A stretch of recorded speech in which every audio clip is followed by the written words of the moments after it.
Okay, so can we talk about the Cinderella question now?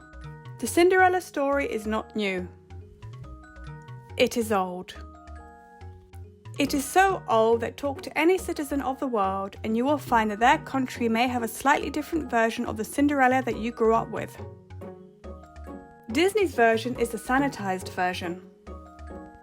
It is a sanitized version that was acceptable to show to us as children. Grimm's Ashputtel though, now that version of Cinderella is older, more famous, more studied and of course, a great deal more dark.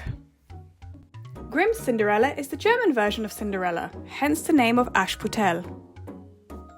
Grimm's Cinderella does have hints of the Disney version of this story, but this version has magical trees instead of fairy godmothers coming to save the day. This version has the dead helping the living. And this version has stepsisters going as far as to cut off their toes, all so that they have the chance to get their prize. Or should I say prince? Ah yes, the prince. What girl doesn't want to have their very own fairy tale prince?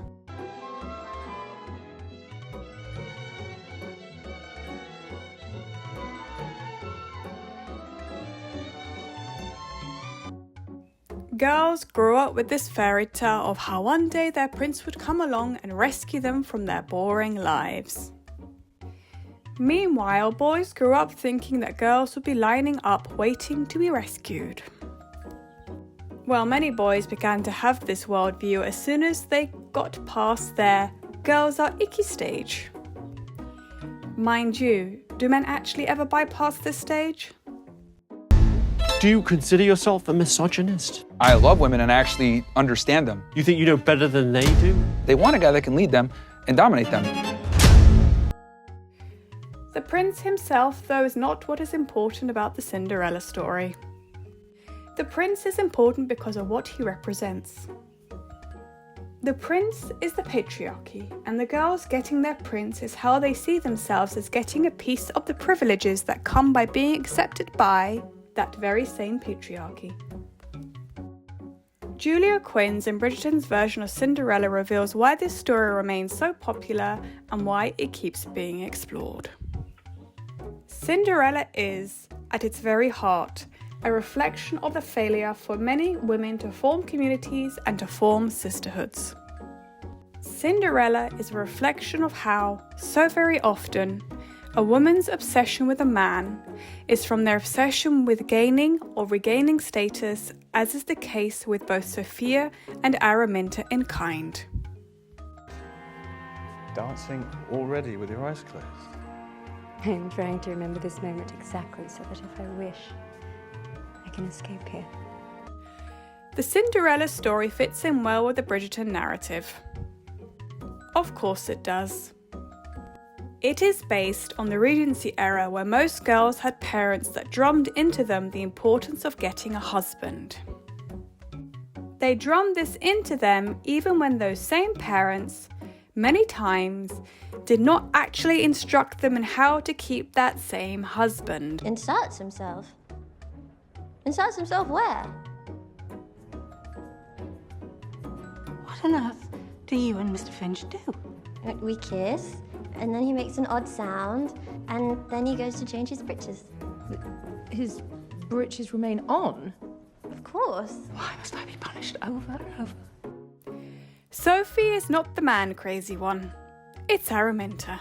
She is the one who knows that her fortunes relied on getting a second husband to secure the lives of her two daughters after the death of her first husband. She is the one who feels threatened by Sophie's presence because she fears that Sophie will be put before the well-being of her own daughters, Posy and Rosamond. And who is this darling girl? This is Sophie Peck, my ward. And she is the perfect representation as to why daughters become just as obsessed with men as their mothers before them.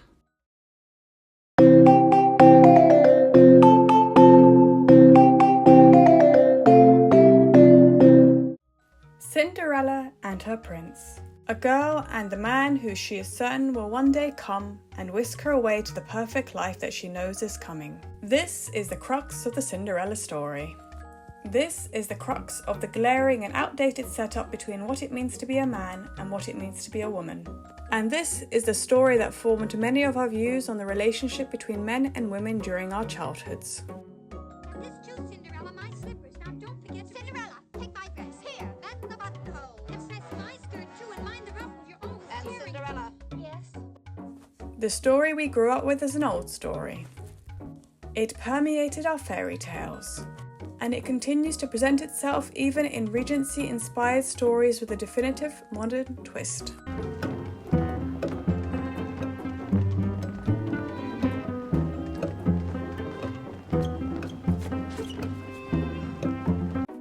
Girls were to marry and boys were to marry them.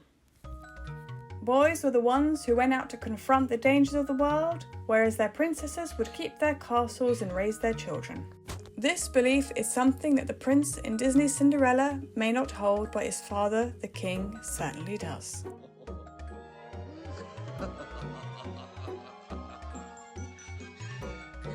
Gender roles, at least in the classical Disney films, were of the rigid sort. The princes were the ones who would go out questing, would go out on adventures. Meanwhile, it would be the princesses who would be kept against their will by, say, an evil stepmother, a dragon guarding the tower, a never-ending sleep that needed the rescuing kiss of the prince that would come to seek them out. Learned helplessness. This is what many of us girls grew up with. After all, it was the men who would go out into the world to confront the danger, but those same men had just as much learned helplessness when it comes to things such as maintaining a household or raising children. Things that have for the longest of times been labelled as women's work. Ladies, when you send us to the store, turn your ringtone on. It's not even in case we might call you, okay? We're going to call you. Let's call this what it is. It is weaponized incompetence. Women's work and men's work. The role of a woman versus the role of a man. There may be online discussions on men arguing that women should go back to doing women's work. But did you know that across history, there have been many instances where women have done both women's and men's work? For women specifically, it eliminated an entire category of life that had existed for centuries, and that's not a small thing. Women's work and men's work. The role of a woman versus the role of a man. There may be online discussions on men arguing that women should go back to doing women's work. But did you know that across history, there have been many instances where women have done both women's and men's work? I'm good. Some former nuns kept living together informally after their houses were dissolved. Same town, same small cluster of women eating together, praying together, maintaining their community rhythms without calling it a convent. I say this with the following in mind. If you grew up in England, you likely grew up learning all about the Tudors. You also probably know all about the infamous Henry VIII and his obsession with marrying and remarrying, all because it was so ingrained into society that having a son was worth so much more than having a daughter. I also say this with recently learning about how Henry VIII's rise was a true death blow to the women's rights that existed during that time. After all, did you know that Catholicism in the United Kingdom gave women an out? By the age of 10, Bridget was placed at Dartford Priory in Kent, the only house of the Dominican nuns in England. Across history, gender roles were not studied, they were real life. A boy would carry on the family name. A girl would be a burden. A girl needed a dowry. A girl would be of value to the husband she married. After all, and not the actual father she was born to. If there is any basis of capitalism, it is that it comes from the blatant patriarchal structure in which men owned women and the labour they provided to the households they were born in and the households they would marry into. And this capitalist hangover still remains present with how many babies adopt their father's last name if their parents are, in fact, married. Before Henry VIII, though, things were different. Before Henry VIII, if a woman did not want to marry, to bear children, etc., then they could choose to go to the abbey. They could choose to escape the outside world and actually have a chance to find independence. They had a chance to learn. They had a chance to build community. And they actually had their own form of democracy, and with it, a chance to control the outcome of their own lives. Therefore, would it surprise you to learn that men looking for signs of corruption in the Abbey found themselves unable to comprehend how women in the Abbey did not actually consider themselves in need of rescuing? There's nothing left to believe in. Nothing, my dear. Now, you don't really mean that. Oh, but I do. Nonsense, child. If you've lost all your faith, I couldn't be here. And here I am. As children, she was the one who would come along and grant all of our wishes. As adults, though, we have to be more realistic. We have to see her as a function. We have to see what her granting Cinderella's wishes actually meant. Cinderella is the princess who was trapped under the thumb of her evil stepmother, after all. Would Cinderella have dreamt to go to the ball if her father was still alive? The beauty of the Cinderella story is that it can appear just as much as in fantasy stories as much as it can appear in the teen movies that us millennials grew up with in the 2010s. Here's looking at movies such as 2004's A Cinderella Story and 2008's Another Cinderella Story. There is something that most adaptations from Grimm's Cinderella to Bridgerton's Cinderella share. Once upon a time, in a land called Los Angeles, there was a girl named Sam. Orders up! Who lived with her wicked stepmother. There's something I've always wanted to tell you. You're not very pretty. Now go make the lamb chops. Mother's very hungry. Have you been crying? Or are you just naturally puffy? Sometimes it's better to make your own moves. There is something that most adaptations from Grimm's Cinderella to Bridgerton's Cinderella share. It is the understanding that things were good before. Things were good when Cinderella's father was alive. Things were good when Cinderella had her father, when Cinderella had both the parents who loved her and did not deprive her of the inheritance that was due to her. Does money equal happiness, or is it more a question of security? In society, if you have money, things simply come easier, and that is that. In society, if you have wealth, you can usually get away with breaking certain rules, certain norms far easier than if you did not have as much wealth. And in traditional societies, it was men who had this wealth and inherited it, whereas women would generally have to marry into wealth to gain the security that they needed to survive. This is where the fairy godmother comes into play. In Disney's Cinderella, Cinderella is a girl hoping for a better future or a return to a better time when her father was still alive. The king throwing a ball on the return of the prince coincides with this. The ball represents a change of fortunes after all. The king throwing a ball on the return of the prince coincides with this. Is she, Mother? Do we know her? Well, the prince certainly seems to. But I know I've never seen her. Nor I. But she certainly is. Wait. There is something familiar about her. The fairy godmother is the elder, is the parents, and the expectations that came before. You see, when the fairy godmother appears, Cinderella has given up. She has given up because the little miracle that her mice friends gave to her got ruined. It got ruined by her stepsisters. It got ruined by their greed. It got ruined because suddenly the things that they had thrown away became valuable because Cinderella had used them. They became valuable because Cinderella made them valuable, and thus Cinderella, for a moment, became a viable threat for the attention of the prince. But does the fairy godmother come to fix the dress? No. Well, not at first. She goes through the steps first. The steps of tradition. The steps of presenting Cinderella as a princess rather than a girl who had been made into a servant by her stepmother.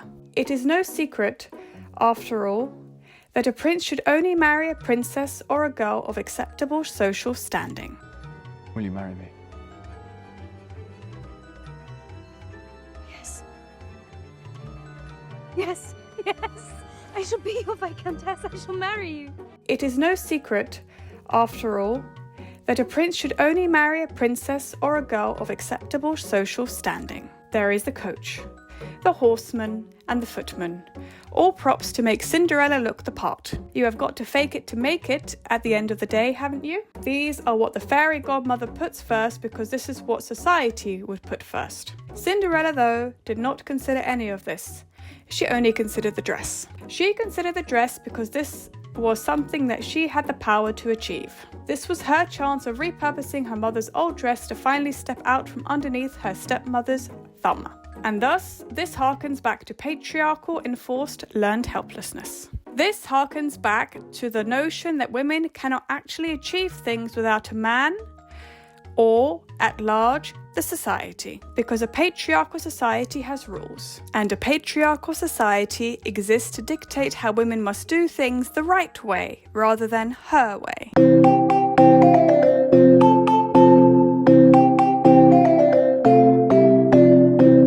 Cinderella and our entertainment. An old story versus a society hinged on modern values. The ways of the old versus the ways of the new.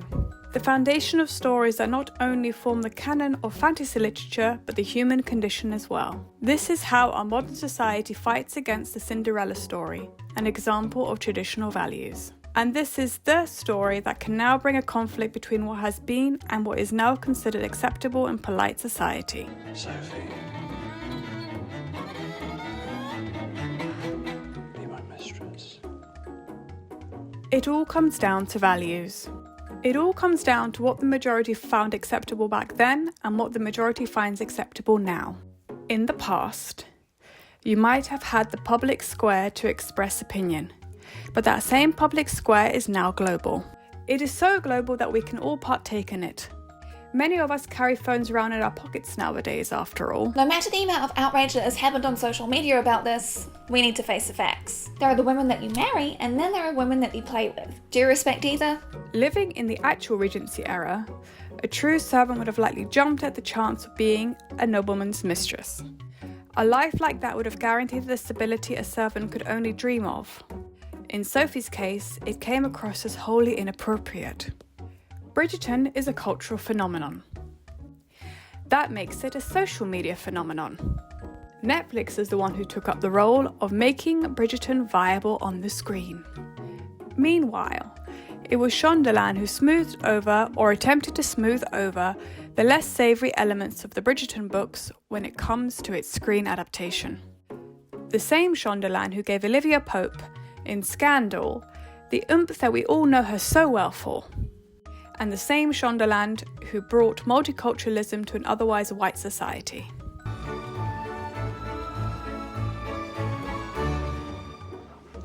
She is divine. And so you must be brave. The mistress question is controversial because Bridgerton does not hide behind its Regency theme. The mistress question is controversial because we know the trials Sophie has been through. And the mistress question is controversial because Penelope, Kate and Daphne before her automatically getting wife privileges. They were acceptable wife material according to Regency standards after all. But no matter her rank, no woman, no man, no person truly desires to be hidden. Their conversation is so on point that it is raw. It is so raw that it even serves as a commentary for the relationship that existed between Olivia and Fitz. It is so raw that it makes us question the conflict between how intimacy is now often worth less than going public with your relationship. In the case of Sophie and Benedict, she is not simply a servant being given the opportunity to have something more. She is the result of such a relationship. She is an illegitimate child. She is a child that society wishes did not exist. And therefore Benedict's proposal to Sophie was only a way to continue what had come before. It is a continuation of Sophie growing up with all the privileges of a noble daughter without having the official recognition of being such. Therefore, not having the status needed, as an adult, to find acceptance in noble society. Keeping things hidden is akin to shame, after all. And should love truly be a shameful affair? Go on back to your life, and thank your lucky stars you still get something to go back to. My life. It's wretched. Then change it. Rumpelstiltskin is an amazing character. He is amazing because, firstly, he is not the fairy godmother. No, he is the anti-fairy godmother. You may recall that in Disney's original Cinderella movie, the fairy godmother is the one who appeared to Cinderella. In Once Upon a Time, Rumpelstiltskin kills Cinderella's fairy godmother because he wants her wand. He does not appear to Cinderella because he has no interest in Cinderella, but Rumpelstiltskin has magic. If Cinderella's fairy godmother was an arm of the traditional society, then Rumpelstiltskin was ahead of his time. Rumpelstiltskin questions. Rumpelstiltskin questions Cinderella's desires, and therefore Rumpelstiltskin questions the foundations of society itself. In the 1950s, much like in the Regency era, since parents raised their daughters to be wives, women themselves could only aspire to the life set out for them. Shondaland's Bridgerton extends on this. It extends on this, which leaves the story open to public discussion and criticism. After all, what easier way is there to criticize how things used to be when the society has now changed? Well, how does it work? Fear not. My needs are small, and all you have to do is sign on the dotted line. Rumpelstiltskin loves his deals. It is a common theme in all of his adaptations. But in Once Upon a Time, Rumpelstiltskin's deals forces characters to really consider if what they want is what they truly need. After all, Rumpelstiltskin's price can often be a great deal higher than whatever it is that you wanted to get from him in the first place. Take Cinderella. She gave up her firstborn only to need Emma Swan to save her in the end. Take Sophie.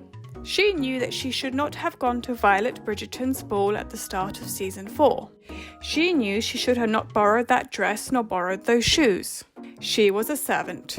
She should know her place. This is what her stepmother Araminta told her at the side of her father's grave, after all. You'll be protected this way. As long as you do not allow yourself to dream of more than your station. As your mother did. But Sophie still did it.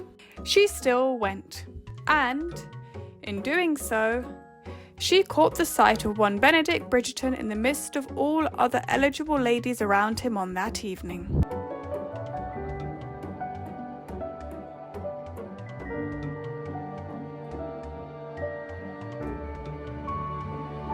Benedict searches for Sophie, because Benedict searches for a princess that does not technically exist. This is odd behaviour for this particular Bridgerton, as he would regularly sleep around and even partake in homosexual activities. But of course, much like Simon and Anthony before him, when their season is on the table, they become reformed rakes.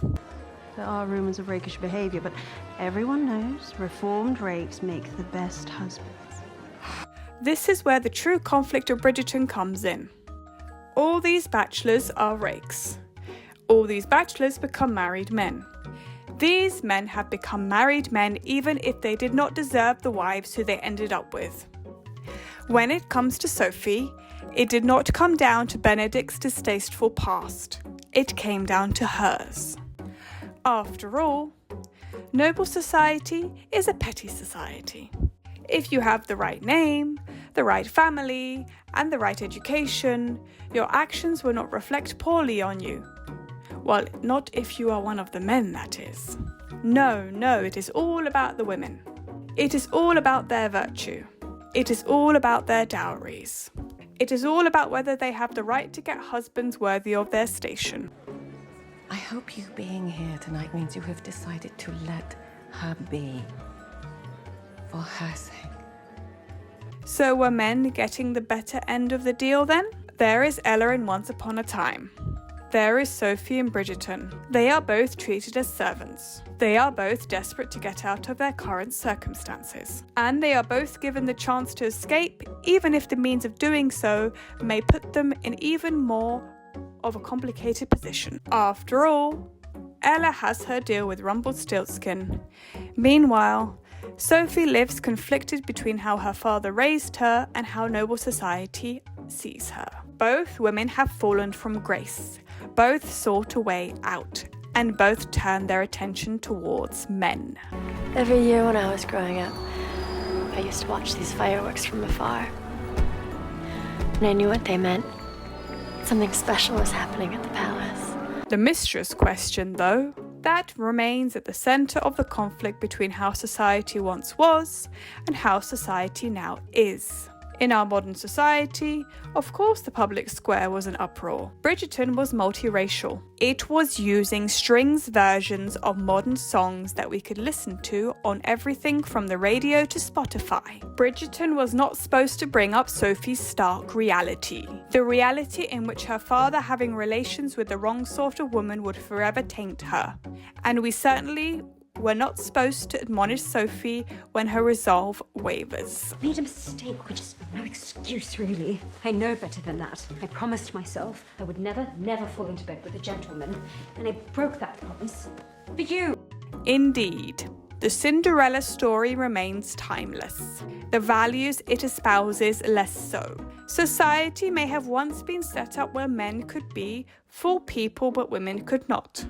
However, things have now changed. Bridgerton brings this very much to our attention. So, should we now not question if the Cinderella story is still as relevant to modern society as it was to a world based on traditional patriarchal values?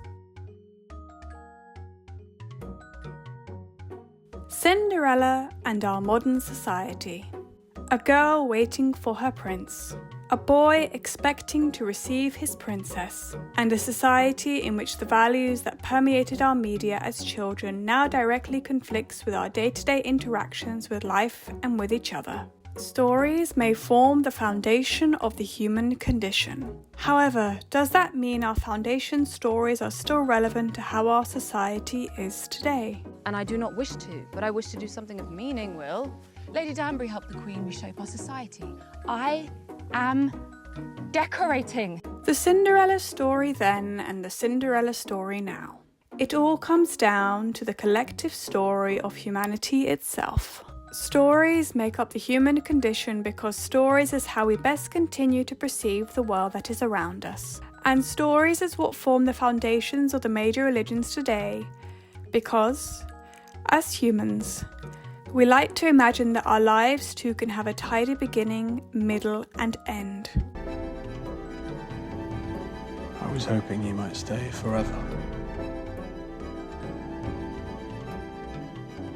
What is the central point of Cinderella? The girl waiting for her prince? The boy going out in the world to save his princess? Or is it, do girls need boys to rescue them anymore? So, yes, we can all agree that Bridgerton is becoming a cultural phenomenon. But the Cinderella story is what remains eternal. It remains eternal because it informs how the relationship between men and women used to be. And it makes us question how that relationship should exist now. Bridgerton makes us question what came before so we can decide what should come next. After all, is it still wise to wait on men to save women anymore? He feels powerless in some aspect of his life, so he's going to make me feel uncomfortable and have power over me. Benedict may be clueless, but he is also a rake. Benedict may have homosexual tendencies, but he is still a nobleman through and through. He could be Sophie's saviour. He could be Sophie's ticket away from being under the thumb of her stepmother. But hasn't Benedict already demonstrated that his form of rescuing Sophie was worse than the circumstances that Araminta had put her in? Has something occurred to make you wish to leave? No, Mum. Sophie was smart, painfully so. Sophie knew that whilst her mother had taken the easy way out with Lord Penwood, she should not, do the same herself. After all, Sophie was the result of such a relationship. She was the one raised in nobility only for said noble society to reject her because of her mother's status and ignore who her father was. Regency-era societies were not as forgiving as medieval societies after all, where noblemen would regularly adopt their illegitimate children to put them back into the line of succession. Cinderella in Disney Dreamlight Valley though.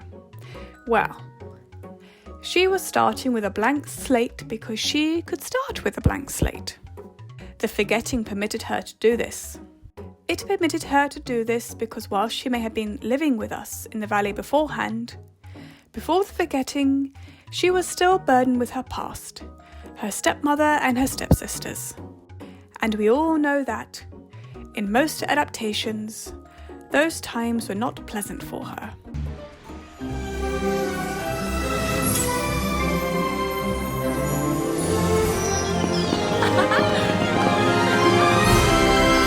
The fairy godmother in Disney Dreamlight Valley is helpful. The fairy godmother's actions revolve around you and not a larger patriarchal society. And therefore, when it comes to Cinderella, when she does return, she does not come seeking her prince like in the days of old. Instead, she is rather pleased to finally be back in your presence, the presence of an old friend. Isn't it therefore incredibly sweet that the ball that Cinderella wants to throw you is not because she hopes that you too will find your prince? In Disney's Cinderella, the ball is hosted by the king, all in the effort for his son to finally continue his family line.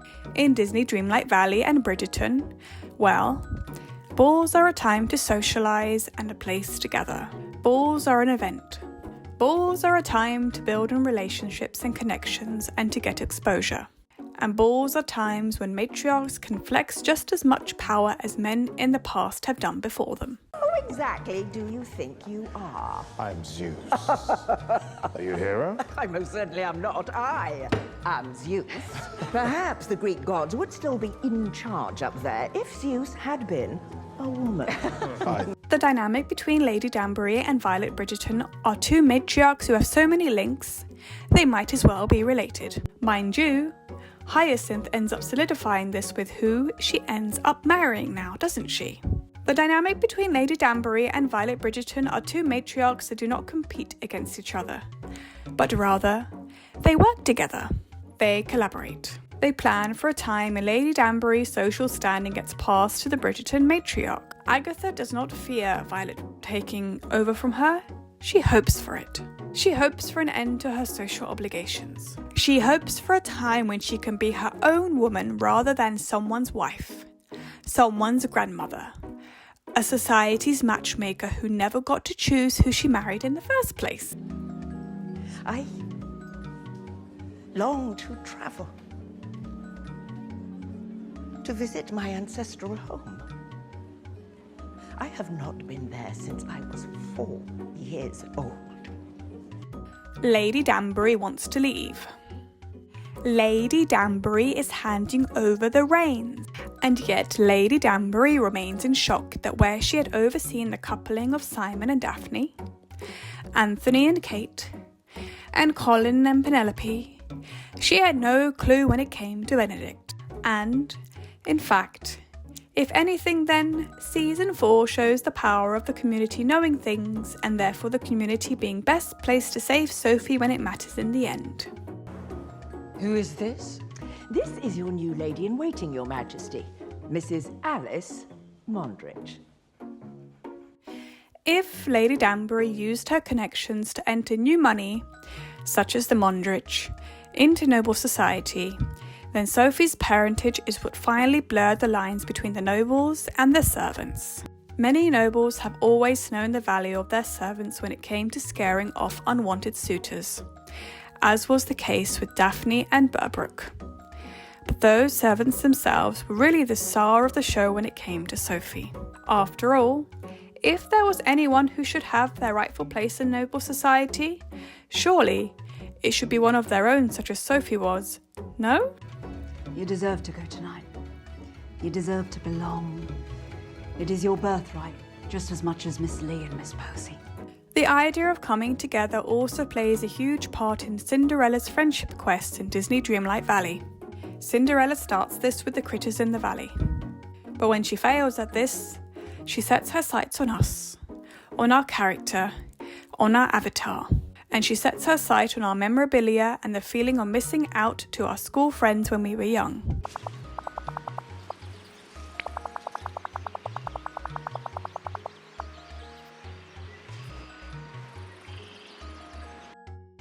When you first start playing Disney Dreamlight Valley, the quests you play start with Merlin, then with Mickey, and then move on to Goofy and Scrooge McDuck. These quests are individualized. These quests get you through the main story. This sets up the idea that we are there, as the hero, to save the villagers from the forgetting. In recent updates to Disney Dreamlight Valley, however, Gameloft has shifted towards a more community vibe, where Disney characters not only interact with each other a lot more, but they team up to help you through the main quests in the expansions, or the later friendship quests, as has happened with Cinderella returning to the valley.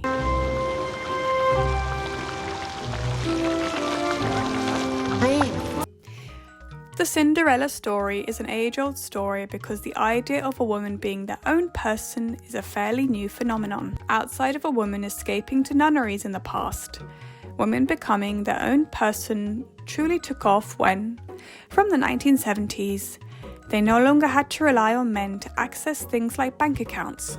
After all, if you are beholden to someone else for food, shelter, and other resources, are you truly free? No, not really. Dependence on one person can lead to abuse after all. We cannot ignore the obvious.